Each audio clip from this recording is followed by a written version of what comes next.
আরে কেডা কেডা আপনি বাড়ির মধ্যে ঢুকে পড়তেছেন? হ্যাঁ, আমার বাড়িতে আমি ঢুকছি, তুমি কে? আপনার বাড়ি? হ্যাঁ। কই কি? ও আসাদ মিয়া না? চিনতে পেরেছো তাহলে? সরো। আরে খারান খারান, এইটা এখন আপনার বাড়ি নাই, এইটা এখন এই কামাল্লার বাড়ি। মানে? আমি সোয়ালি মহাজনের কাছ থেকে কিনা নিছি। মহাজনের কাছ থেকে? ও দেনার দায়ে আপনার বাবার কাছ থেকে এই বাড়ির দখল নিয়ে নিছিল মহাজন। মহাজন? ওই হারামজাদা এখনো শয়তানি করেই চলছে। ওকে আমি... কই যান? মহাজন তো এখন আর এই গ্রামে থাকে না, শহরে চইলা গেছে। কোটি কোটি টাকার কারবার তার ওই শহরে। আমার আমার বাবা মা, আমার বাবা মা কোথায়? কই গেছে কেউ কইতে পারে না। আমার আমার স্ত্রী রানী? সে তো অনেক আগেই চলে গেছে।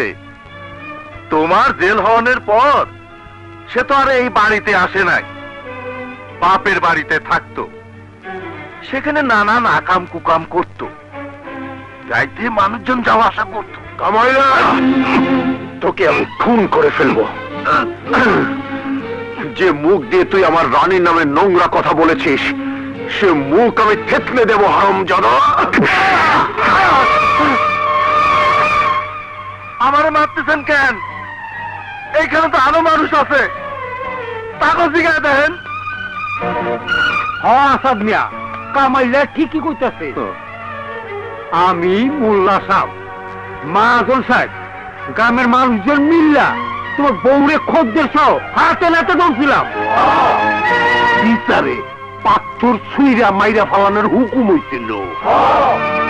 তোমার বাবা ভালো মানুষ, কাইন্দা কাইটা হাতে পায়ে ধইরা মাপ চাইতেই তোমার বউরে মাইরা না ফালাইয়া গ্রাম থেকে বাইর করে দিছিল।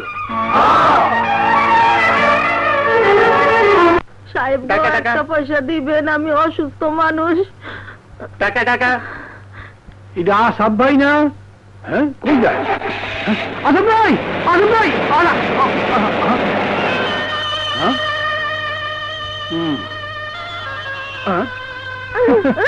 দেখছাস, হ্যাঁ দেখছাস, আসাদ ভাই আইসা আবার চইল গেল, তোরে চিনল না। কান হাল নদী কান, তোর লিগে আর সংসারের এই অবস্থা। তোর পাপে তোর কুষ্ঠ লেগে ধরছে, তুই বলে কানতে থাক।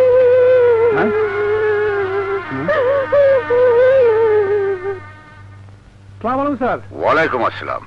কি খবর দিলদার মিয়া? স্যার, আসাদ ভাই আইছিল, ও শতান কামিল্লা তারে সব কি সব করে ভাগিয়ে দিছে। তা তোমার কাজ কেমন চলছে? আমি লাগিয়ে আছি স্যার, একবার অন্তত হাতে নাতে কামিল্লা ধরা দিমই। কামিল্লা ধরা পড়লেই মহাজনের সবকিছু ফাঁসিয়ে দেব। মাল সহ ধরা দরকার। তা তোমাকে কেউ সন্দেহ করেনি তো? না স্যার, আমি তো পাগল হয়ে গেছি স্যার। আপনি যান।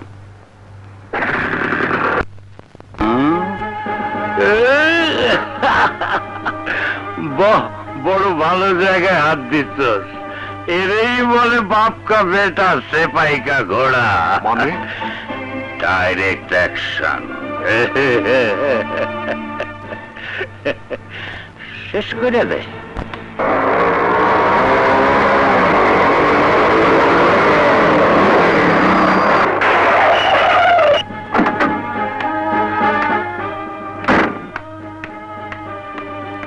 কি চাও তোমরা? তোর প্রাণটা নিতে এসেছি রে।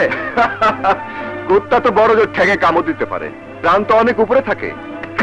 এখান থেকে। হ্যাঁ বেবি,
আপনি জীবনের ঝুঁকি নিয়ে আমাকে বাঁচালেন। আপনি কে? এ কি, আপনার হাত দিয়ে রক্ত ঝরছে? রক্ত তো একই।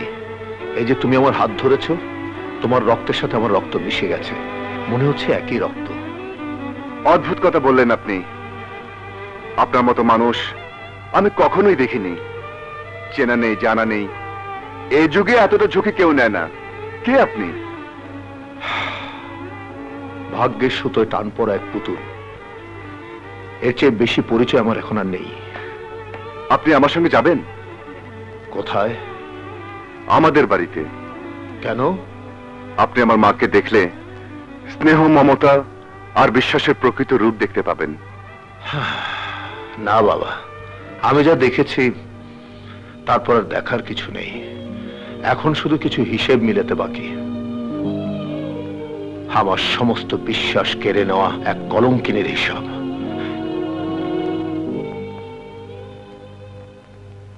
মা, এখন কি পায়ে একটু শক্তি পান? না, ডাক্তার বলেছে ধীরে ধীরে আপনার পায়ের শক্তি ফিরে আসবে, আপনি আবার হাঁটতে চলতে পারবেন। কি জানি। বৌমা, বৌমা। জি আম্মা। তুমি একটু তোমার দাদিমার সাথে গল্প করো, আমি ওনার নাস্তাটা বানিয়ে আনি। জি আচ্ছা।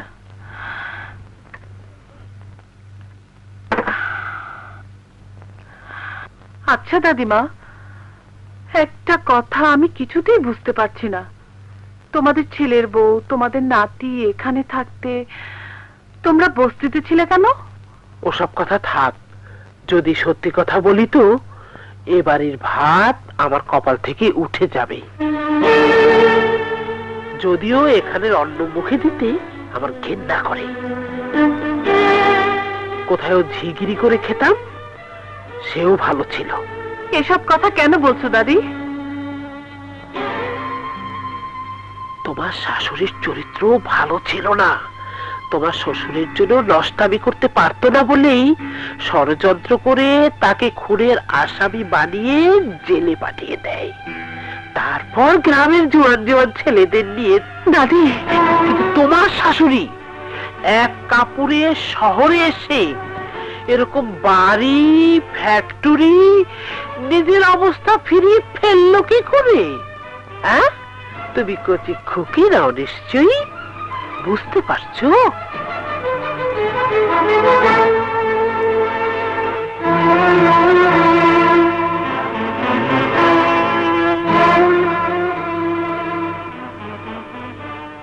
কি হয়েছে মা? জানি না, আমি কিছু জানি না বৌমা।